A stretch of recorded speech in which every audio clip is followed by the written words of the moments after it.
welcome to another episode of Me, Him and Football, the football podcast for couples. I am Linda. Yes, peeps, it's Carl, and we're back with a slightly different flavour this week as we'll go through the weekly roundup for the international break with global World Cup qualifiers.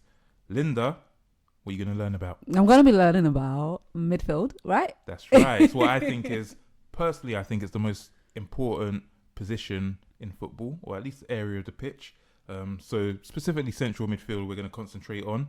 We're going to go over what you've missed and the couple versus the league section, where we'll get back to focusing on the Premier League as it returns this weekend, and we'll give our predictions for the next round of fixtures. Come on. All right, so let's begin with the weekly roundup, in which we're concentrating on the World Cup qualifiers. I won't lie, you know, the World Cup, I think, is the only time I really pay attention to football. Of course, come on, look, it's the best competition in sport to me. It's the one that really unites the world. Well, I suppose the Olympics do as well, but that's but not the multi-sport. same. Yeah, it's not the same. You know, football is very partisan, and yes, it is the best also because it's only once every 4 years, so it really has that prestige, that build up, that sense of anticipation. Come on. Okay. So we'll begin in Europe, where Norway got their largest ever win in a competitive game against Moldova. Guess what the score was? 11-0. Close. No way. It was 11-1. No. Wow. What, are Norway known to be that good, or are Moldova just bad? Well, Moldova, they're ranked, I think it's something like 126 in the world, so they're a lowly rated team. But Erling Braut Haaland, of course, the monster. Some call him an alien, some call him a cyborg, some call him a robot. Yay! Some call him Shrek. He got 5 goals and 2 assists. He was on fire. Do you know what though? I almost feel like that's a waste because that's just a qualifier, isn't it? Well, it's never a waste, isn't it? You know, you got to keep yourself sharp. Yeah, but you don't need to do all of that. You got to save someone a bag for when a real competition starts. Well, Moldova ain't competition. Listen, he's got records to chase, you know. Okay. I mean, that made it his 48th goal in 45 appearances. So for Norway, the guy's got more goals than games. Okay, Haaland, do your thing. Oh, he did his thing. So that left them top of their group. Elsewhere in their group was Israel 4, Italy 5. Now, this game was interesting. It had to be played in Debrecen, which is in Hungary, for security reasons. Of course, that's why. As soon as you said Israel, I made a face. Mm-hmm. Before the match, Italy's fans turned their back during the Israeli national anthem. Wow. Israel's players complained that Italy's players were insulting them throughout the match. And Gianluigi Donnarumma and head coach Gennaro Gattuso, you know, they were both accused of giving it to Israeli players after the match as well. You know what?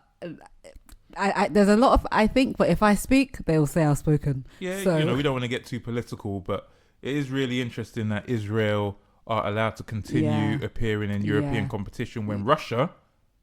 No way, Russia aren't. Of course not. No, they got booted out as soon as the war in Ukraine began. They were out. If I speak, they'll say I spoke. Indeed. Continue. So let's move over to South America, where Brazil lost to Bolivia.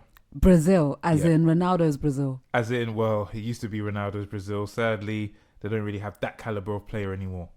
So Bolivia is a difficult place to go. I think it's the highest altitude match in international football. Okay. And I don't believe they've ever lost a qualifier at home, actually. Okay, Bolivia. Yeah. They got the home advantage. Oh, yeah. Literally. Very difficult to play there. But for Brazil, you know, so the qualifiers are over now for South America, so we know who's qualified. Brazil qualified 5th out of the 6 automatic qualifying positions. Okay. Now that's interesting because there used to be only 4 teams who qualified from South America, but because the World Cup has expanded to 48 teams from next year's edition, it meant that Brazil were able to qualify this time. Just, luck. Luck. Have Brazil ever not qualified for a World Cup? Great question. Brazil, I believe, are the only country to be ever present at the World Cup. Yep. No. Well, they've never failed to qualify for it, should I say. Sorry. So from when they've been eligible to qualify for the World Cup, they've never failed to qualify. Wow. How are Argentina doing? Argentina are flying. So they're good. Called Messi, innit? The reigning world champions, Messi not featuring as much as he used to because He's getting older. he's at the tail end of his career. He doesn't even know if he's going to appear at the World Cup next year. But they did qualify top of the group. Okay. And, they handed Brazil another stat that they don't want. So Brazil have only ever lost one home qualifier. And it was in 2023 for this qualifying campaign against Argentina, who beat them 1-0. Brazil ended up on 28 points. It's their lowest ever total in a qualification campaign. So Carlo Ancelotti, he's their head coach. Legendary manager. One of the best ever. Won multiple Champions Leagues with Real Madrid, AC Milan, league titles in Italy. He also won it all as a player as well. The pedigree doesn't get any better than him. Yeah. So he's been in charge for 4 games and he's got his work cut out. Because as you said it was Ronaldo's team, but yeah, Brazil for a while now, they haven't really been producing that caliber of player. Probably Neymar was the last one. I was going to say, Neymar. Yeah. But he's, again, at the tail end of his career, so it's doubtful that we'll see him in a Brazil shirt again. But yeah, Brazil making it through to the World Cup. Just about. Limping through. A team that didn't limp through, Nigeria. Oh, as in they didn't make it at all? Nope. Nigeria, for the second World Cup in a row, will not be there. No, and I was about to start doing it. Okay. No. So Nigeria, they drew 1-1 in South Africa. And that meant that they can no longer obtain enough points to make it through. I am so over it. Yeah. What is going on over there? Because, Nigeria used to be a decent team. Nigeria was a team that you would, from Africa, you would expect to see them at the World Cup. 2018 was the last time we saw them. 2022 they missed out. 2026 they've missed out. So that's a whole generation of Nigerian kids. Yeah. If they were to make it in 2030, who wouldn't have seen Nigeria at a World Cup? When you put it like that, I understand why the World Cup is such a big deal. Yeah. Are Ghana in it this year? Ghana have not qualified yet, but they are top of their group and looking likely. I'll support Ghana then. Well, no. So another team who may make it, even closer to Nigeria than Ghana, because of the banter between Nigerians and Ghanaians, everyone always thinks we're next door to each other, but we're not. We're not. Benin, who are our actual neighbours, who are also in our group. They might make it. They have a chance of qualifying through the playoffs. Oh, come on, Benin. All right, Benin, come on. The underdog, do you know what? I think they can win this year, the World Cup. I think they can win it. Well, they still haven't qualified yet, so let's not go that far. And finally, in our World Cup roundup, let's go over to our Caribbean brethren. Oh, what's happening over there? Well, Jamaica beat Trinidad and Tobago 2-0. Hey, Reggae Boys. So they've taken control of their group and they're on course to make their first World Cup appearance since the only time they appeared in it in 1998. No. Yeah, so the Reggae Boys, they could be in America next year. In that case, I am supporting Jamaica, I'm supporting Benin, and I'm supporting Ghana. Yeah, come on, Reggae. Come on, people. We can do this. She's preempting it. Yeah, man.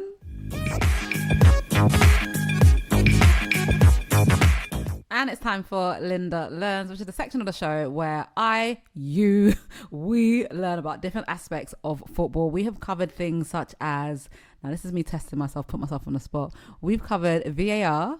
Mm-hmm. We have covered defenders. Yep. We have covered other things to do with football. That's as far as my memory goes. But do you know what we can do? We can listen back to the last 4 episodes to see what we missed, okay? Yes, we've also covered goalkeepers and strikers. And strikers. Okay, yes, we have. But if you have missed any of that, do go back and listen to our last 4 episodes. So a lot of people would say that striker is the most important position. Mm-hmm. But for me, if you want to control a football match, central midfield is where it's at. Okay. I was actually going to make this a section about midfield in general. Yeah. But there are actually different areas of midfield. Okay. So you have your central midfielders, you have wide midfielders. And so let's narrow it down. Okay, we're narrowing it down. Central midfield. So shall I say what I think it is? Yes, please. Okay, so I think central midfield are the people near, what's that line called in the middle of the halfway line? Right? So they're the people, you're smiling like a proud dad. Like I've taught my child so well. So they're people that are typically around that line, and they are responsible for keeping play and passing the balls down to the people who are at the top end, who are like the strikers, and who make the goal attempts and stuff like that. Very good, very good. Yeah. So let me just dance for a lot second. of the time. Well, in days gone past, they used to serve a dual purpose. So in England, especially, they played a 4-4-2 formation. That was the main formation, which meant you had two central midfielders. Yes. And so their job was to get up and down the pitch. Yeah. So they would support the attack, but they would also help out in defence. Okay, yes. That's evolved now to where you have specialists. Yeah. So you have central midfielders, they call deep lying midfielders, also known as number sixes. So they normally sit just in front of the defence, and they don't really advance too much, and they provide that protection. Okay. And then you also have advanced midfielders who don't do so much defending, but their job is to support the attack. Okay, yes, I'm with you. But in days gone by, we've had classic midfielders who do it all. Okay, like Patrick Vieira, the game. like Roy Keane, Okay. Yaya Toure. Oh yeah. And then it evolved, you had people like N'Golo Kante. Ingala, You know? Kante. People who, Yaya Toure. You said them already. Thanks for outing me. Listen, I gotta keep you on your toes. Some people will say Steven Gerrard and Frank Lampard, and they got goals and assists, but the central midfield is you have to control and dominate that area. It's not just about goals and assists. It's about controlling the tempo of play. Okay. And the best at it was Paul Scholes for Manchester United. Okay. So he was quite popular, wasn't he? Very. Yeah. And there's a reason, because he was an English midfielder who had the technique that are more associated with foreign midfielders. He had a bit of pizzazz. Yeah. So internationally, there would be players like Xavi at Barcelona and Andrea Pirlo. These guys could take the ball under pressure and find a pass that allows them to get their team on the attack. Okay, yes. So not all players can take the ball under pressure. You think they should be able to, right? Yeah. But not all players can. You have to have a supreme first touch, and you have to have the vision to be able to execute the pass that allows your team to get on the front foot. Paul Scholes was a master of that. As I said, the other names I just mentioned, Xavi, Pirlo, Toure. Yaya Toure was a different type, yeah? Okay. He was more like a train. That guy was unstoppable. Oh, okay. Oh, he was unstoppable. He was 6'3", maybe 6'4". Like, once he got running, the speed he had was unbelievable. But people always associated him with having size and power. He had technique as well. Okay. Paul Pogba. He's another one who had yeah. technique, unbelievable technique. Possibly didn't reach his potential. He was dancing too much. Dancing too much. Back in the day, you had people like Ruud Gullit, Frank Rijkaard from the Netherlands. Who else? Just so many. You know what? As I'm hearing you list off all these players, the next time I ask you to remember something and you don't remember it, I'm going to be so unimpressed. Because you're just here, bringing these players' names from nowhere. But tomorrow I'll come and ask you, oh babe, go Sainsbury's and get me something, and you'll come back empty-handed. I will not understand why. My brain only has the capacity to retain important information. Oh, yes, but in the first ever episode, you said that you are a husband first and foremost. Correct. Yeah, so therefore you should be retaining info. And there's a husband's duty to forget.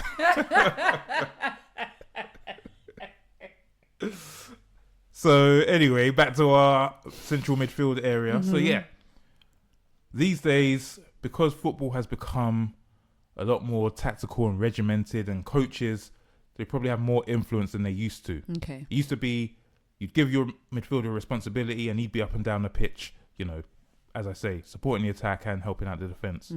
Now everything's regimented. So you have your number 6 or your deep line midfielder, and their job is just to sit and not advance too much. Okay. And then the attacking players, their job is to press high up the pitch so they can win the ball and score. And it's part of the reason why a lot of people complain that football's a bit too formulaic now. Okay. You don't quite have the same level freedom, of maverick. yeah. Exactly. The freedom to go and influence the game as midfielders used to. But yeah, central midfield, if you want to win a football game or control a football game, which allows you the best chance of winning it, you have to have a strong central midfield. Okay, I got you. Central midfield, Check.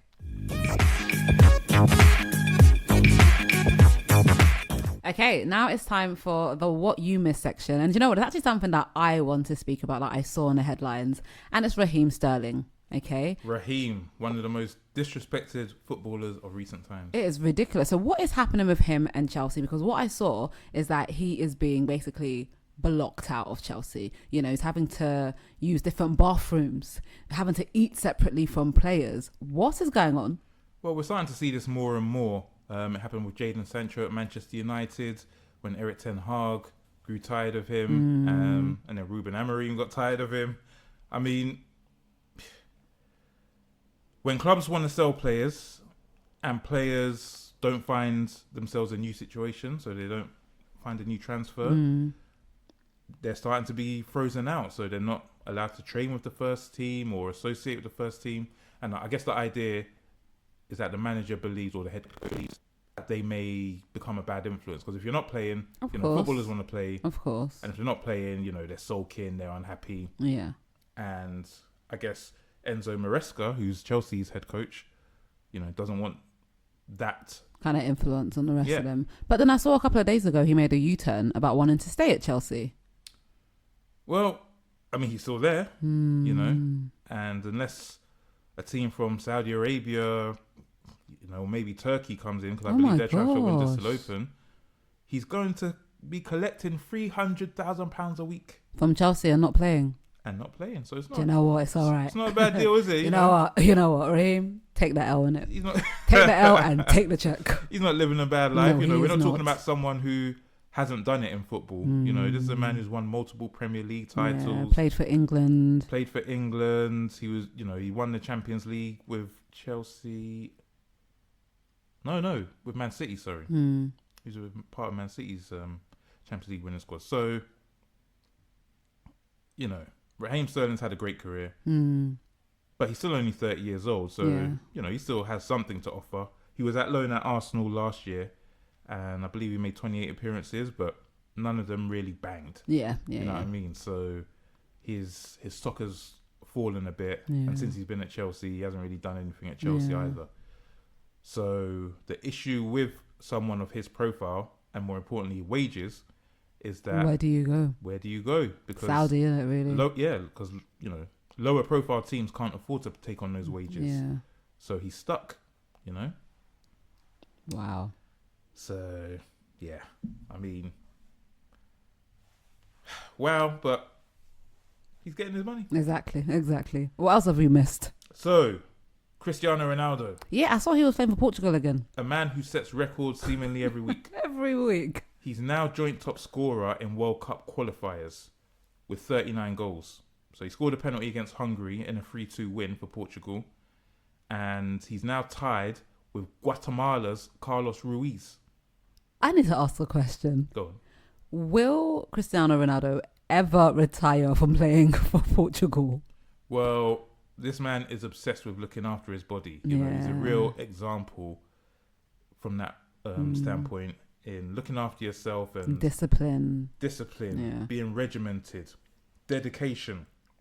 And I mean, he'll definitely be at the World Cup next year. Oh yeah, of course. That I don't doubt. But I thought, wasn't it supposed to be his last World Cup before? Well, I think that was people assuming that he was. Hey, Cristiano said, please, I got a wedding to pay for. Let me work. Yeah, I mean, his obsession for football, this guy really loves football. Yeah. Like, to the point where he's obsessed. Yeah. And I can see him playing till he's 45. How old is he now? He is 40. Wow. Do you know what, right? I'm not mad at him because I love to see people that have a passion for something, and his passion is basically his lifestyle. He trains well. He's not sloppy. Like, yeah, he may no longer be at his peak, but he still puts in good performances. So really and truly, why not, man? Well, look, he's still scoring the goals. Yeah. So why would he retire? Yeah. So yeah, all-time World Cup. I mean, the man, but when it's all said and done, he may have the record for most goals in football history, which currently belongs to Pele. But no. Yeah, he's going to keep going, and I believe until he breaks that record. All right, do you know what? Good for him. Good for him. But I see another record was broken. Another record was broken by Mr. Kylian Mbappe. I know, but I like the old record holder. Well, actually, okay. It's not right to say a record was broken. It's tied. What he had done is he surpassed Thierry Henry to become France's second highest all-time scorer. Okay, so he's not the first. Not yet. Not yet. But he will be. Really? Oh, he will. Yeah. I mean, he's only... What's Mbappe? I think he's 25 years old now. And he's 5 off the record. So he's got 52. Olivier Giroud has 57. Oh, come on. That's 1 year, 1 goal per year, and he's done it. 1 goal per year. He'll probably do it. So there are 2 more rounds of international fixtures this year in October and November. He'll do it in one of those. Wow. So by the time this calendar year is done, 2025 is done, Kylian Mbappe will probably be France's all-time scorer with probably still half his career left. Do you know what? I ain't mad at him, you know. More than half. I ain't mad at him. Depending on how he looks after himself. Yeah. And depending on... I don't know if he has Cristiano's desire. Yeah. I mean, there was even quotes this week with him saying that, you know, he's reported to have said that he hopes he has a son who has no interest in football. All right. Because the whole term Project Mbappe was, you know, he's essentially been groomed since he was a kid to be a footballer. Yeah. And he said, you know, if he didn't have the passion for this, you know, he would have lost interest. Yeah. So I don't know if he's keen to have. No, but you know what? But he just said if he didn't have the passion for it, and remember, he could have gone to Saudi and earned a lot more, but he stayed. Of course, but he's in his prime. It's true. You got to think, Cristiano still has this burning desire when his prime was probably a decade ago. In fact, probably 15 years ago, really. If you consider he's 40 years old, 15 years ago he was Mbappe's age. So do you think Mbappe's going to still be playing in 15 years? No, I don't. I personally don't see it, but he's doing his thing, so I ain't mad at him, man. Absolutely. I mean, by the time all is said and done, he'll probably have doubled, you know, his goal tally for France. He'll probably end up with about 100. Wow. So, and finally for this section, looking towards the World Cup next year, Zohran Mamdani. Yeah. Might have heard of his name recently. He's making waves in America on the political scene. Yeah. He's a leading mayoral candidate for New York City. He's calling for FIFA to end dynamic pricing for World Cup tickets. Okay, so what is dynamic pricing? Just in case you don't know. I don't know. So dynamic pricing is when the ticket pricing is adjusted depending on how much demand. So ticket prices are supposed to start at $60 for the cheapest group stage seats. Yeah. And it could range up to as high as $6,730. Oh, for what? Is that a box? For the most expensive non-hospitality tickets for the final. No, not non-hospitality. You might as well just get 10 of your friends, put $1,000 in and get a box. Just light work like that, you know. Exactly. But it's also done on a ballot system. So the point is... You're not even guaranteed the ticket. Well, no. No, they're acting like this is Wimbledon. No, the ballot system opened just this week, I believe. Wow. So, yeah, he wants an end to that because what FIFA also do, they normally have an allocation for local residents. Oh, yeah. To go to the World Cup, but they're not doing that this time. Oh, they're saying money. Absolutely. So, you know, his complaint is that it's not a game for the people. In fact, it's not accessible. He even cut a little promo for it where he's on a football pitch showing some skills, actually. Actually, it looks like he's got some skills. Okay. So he's positioning himself as a man of the people for the Americans. And, you know, he's pitching this idea. It's not going to gain any legs, I don't think, but it's a way of him getting his name out and bringing attention to the fact that FIFA aren't really catering to the people, the average working class fan, which sadly is the way the game has gone. Wow. Well, I'm backing him. Honestly, if it does help, we're backing you. I want a $60 ticket, please.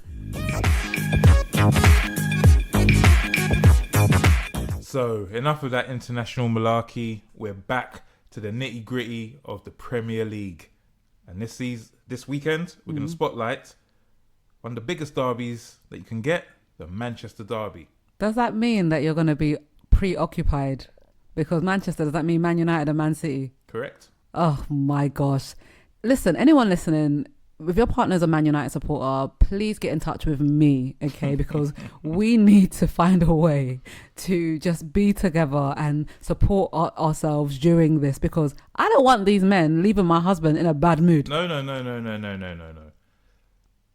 In this match, Manchester United are going into it having won their last match against Burnley, Tell me no. albeit it took a last-minute penalty. Man City have lost their last 2 matches. Okay. So there's a bit of intrigue around this one. Okay. You know? Okay. Man United are actually above Man City in the table. Oh. Albeit only 3 games have been played. Oh, we thank God. But Man United are on 4 points. Wow. Man City are only on 3 points. I ain't never heard him sound like this before. Exactly. So, you know, let's have some optimism. Let me tell you something, yeah? Let me tell you something. Tell me something. Yeah. Something. When I see the results, I'm going to play back this section of the podcast to you. Play it. Yeah. And we'll be talking about I was Brian gonna and say, Brumo scoring 2 goals. Do you know what? And what we're going to do next episode, I'm going to have you talk about this. Don't worry. This will be the first match in our weekly roundup. Okay. So, as I said, Man City, they've gone under the radar because Man United, they had a whole load of attention because they lost to Grimsby in the League Cup and Amorim was under pressure. Pep Guardiola's got away with it. Lost 2 matches on a bounce. Damn. So, as we talked about earlier, Haaland, he scored 5 goals, so he's going to be coming into this in good form. Yeah. He scored 3 goals in the Premier League so far, so he's got his goal scoring boots on. But at the back, they're a bit shaky. Okay. Man United, as I talked about in the Linda Learn section, you need a strong central midfield. And they've got that? Manchester United do not have that. Oh. Oh. So that's going to be problematic, how we navigate that. However, Manchester United have won on a couple of occasions at the Etihad in the past few seasons. So I don't know if it's going to be as intimidating as it might appear. Okay. You know, United, they've got a way of turning up for big games. Okay. And they? it's actually the lesser games where they let it fall away. where you expect them will think that, oh, they should win. Yeah. And they somehow manage to mess it up. But I'm feeling confident about this one. I'm feeling confident. Okay, I hope you're confident because, and it's not even I hope you're confident. I hope these men don't betray your confidence because I ain't about to hear you in a bad mood. No bad mood. I think, look, Ruben Amorim, his time is now. Okay. If he doesn't start winning consistently, because under his stewardship of Man United, which has been about a year, he hasn't won back-to-back matches, which is ridiculous, you know. It's time. This is it. This is your chance, Ruben. You won against Burnley. You got Man City. You got Chelsea next, so he's got 2 big games against teams that, you know, are very strong. And if he can get, let's say he can get 4 points. Let's say he gets a win and a draw from the next 2. People will start believing in him because there's a large section of the Man United fan base that are just like, this guy, he's not the one. But if you can get these 2 wins, you'll be cooking. All right, we're going to see. Right, so it's a couple v the league. This is our prediction section. Feel free to play along as well because trust me, some of the predictions I've been making, I'll just be pulling them out of thin air. I was doing okay, but now I'm currently behind. Repeat that? I said I'm currently behind. Oh. Currently being the most poignant word there. Yeah? Well, you got some work to do, haven't you? All right, well, hit me then, innit? So first up, we've got Arsenal versus Nottingham Forest. Okay. Lunchtime kickoff on Saturday. All right, so I will say, 2-1 to Arsenal. Well, Nottingham Forest with their new manager, Ange Postecoglou, his first match in charge, having left Tottenham last season. I'm going to say 3-0 Arsenal. Oh, okay. Next up, Bournemouth versus Brighton. Little South Coast kerfuffle. Okay, the B and the B. I'm gonna say, how are Bournemouth doing right now? I'll say 1-1. Interesting. Now Bournemouth, they smashed Tottenham last time out. Oh. They should have won 4-0. I'm gonna go 3-1 Bournemouth. All right. Although Brighton, they are riding high off beating Man City last time. Well, good for them. All right. Next, we're going to Crystal Palace versus Sunderland. Okay. That's gonna be easy. I'm gonna say 3-0 to Crystal Palace. Ooh. I'm gonna go 1-0 Palace. Okay. All right. So over to Everton's second game at their new Hill Dickinson Stadium. They're hosting Aston Villa. Oh, I'm gonna say 2-1 to Aston Villa. Interesting. Aston Villa, they're struggling, you know. They've Damn. They've only got 1 point. They're second bottom. Oh Lord, if I get this match right, I don't know what I'm gonna do. So please do it for me. Jack Grealish is on form for Everton, so I'm gonna go 3-1 Everton. All right. All right. Next up, Fulham at home to Leeds. Okay, I kind of like Fulham, so let's say 2-1. Fulham also struggling. They're just above Aston Villa. Gosh. I'm going to say 0-0. Okay. Yeah. Okay, then we're going to Tyneside for Newcastle versus Wolves. Okay, so I will say Newcastle is that the team where the boy left and he came back, or? Oh no, he's gone. Isaka's left. Oh, he's okay. So I'm gonna say they've got a fresh energy about them. So I'm gonna say 3-2. Yeah, they've got 2 new strikers, Johan Wissa, who was also on strike from Brentford. Yes. They finally got him, and they got a German striker, Nicholas Woltemade. I'm gonna go because Wolves are bottom. Oh. I'm gonna go 2-0 Newcastle. Okay. Okay, then we're off to East London for West Ham versus Spurs. Okay. I'm gonna say because West Ham, I think they're struggling a bit right now, aren't they? Well, they were struggling, and then somehow they pulled out a 3-0 win away to Nottingham Forest last time out. So oh, okay. In that case, their tails are up. let me give them a 2-2. 2-2, not bad. Not bad prediction. I'm going to say Spurs won't be as bad as they were last time. I'm going to say 2-1 Spurs. Oh, as in Spurs 2. Spurs, West Ham 1, Spurs 2. Gotcha. So then we're going across London to West London. West London derby, Brentford versus Chelsea. Oh, okay. Well, I'm going to go for Chelsea to win this one. I'm going to say Chelsea 2, Brentford 1. Makes sense. Chelsea currently second in the table. I'm going to say Brentford 0, Chelsea 2. All right. And we've got 2 games left. On Sunday, we start at Turf Moor, Burnley versus Liverpool. How are Liverpool doing currently? I mean, they're top. So, my favourite team at the moment. So, I will be giving that a... I say 3-1 to Liverpool. I'm going to go big. I'm going to say 4-0 Liverpool. 0-4. And is that a final game? You know what our final game is. The one where my husband is mad excited, mad optimistic right now. Correct. Is it Man City v Man U or Man U v Man City? It's Man City versus Man United. So Man City are at home at the Etihad. Okay. Because of my love for my husband, I'm going to put some love into this team. No, you know what?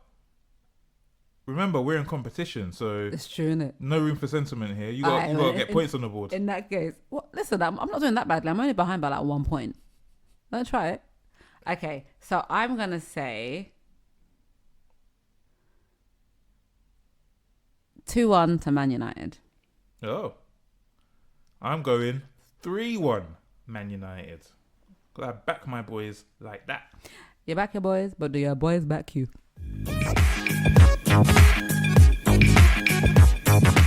Yes, peeps. So that wraps up this week's episode. Don't forget, you can find us on all our platforms on Instagram, Me, Him and Football. You can find us on X or Twitter, Me, Him and Football. You can email us at mehimandfootball@gmail.com. You can find us on YouTube channel Me, Him and Football. Not gonna lie, you are so excited. I'm so proud of you. But no, this has been an amazing episode, and thank you as always for listening in. If you have any comments, feedbacks, questions, anything you want to learn, just like, subscribe, email, interact, comment, all of that. And we'll see you next week. Bye.